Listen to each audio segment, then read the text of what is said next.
My name's Carrie Van Der Weyden. I'm a haematologist.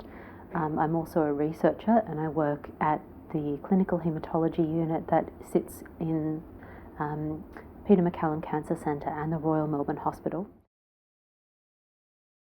So the thing that I'm always particularly struck by when I think about my group of patients is how much this group of conditions impacts on people's quality of life. And the way that I think about it is this is a condition that you wear visibly for some patients. That's a very visible reminder to the outside world that you may actually have something wrong with you, as one of my patients says.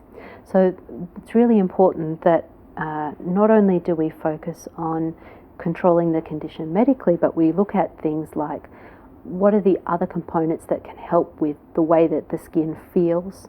How do we control the symptoms that the patients are experiencing from this? So very commonly people will say they have intense itch or skin pain, or they feel like they can't regulate their temperature appropriately, so find cold days are very hard or hot days are very hard because the normal capacity of the skin to do its job is broken down.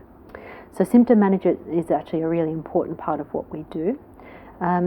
We actually happen to have a specialist unit here where we work very closely with our palliative care colleagues, but we also have specialist nurses who can advise on approaches to symptom management in that setting. And we're always very willing to take calls from clinicians or specialist nurses or patients who want to inquire about appropriate things like wet dressings, for example, which is something that we recognise not everybody knows how to do and might need a bit of education in.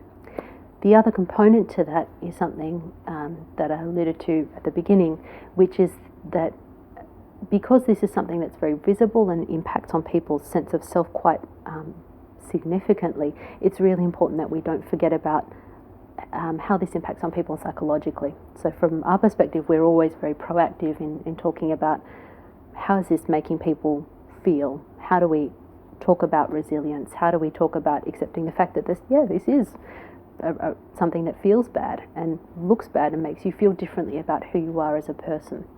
The other component to that is that some of the treatments that we use can impact on people's sense of self and sense of well-being, and can impact on people's sense of or can influence some people who have a tendency towards depression to tip over into that. So it's really important that we're aware of all of those factors when we're looking after patients with cutaneous T cell lymphoma.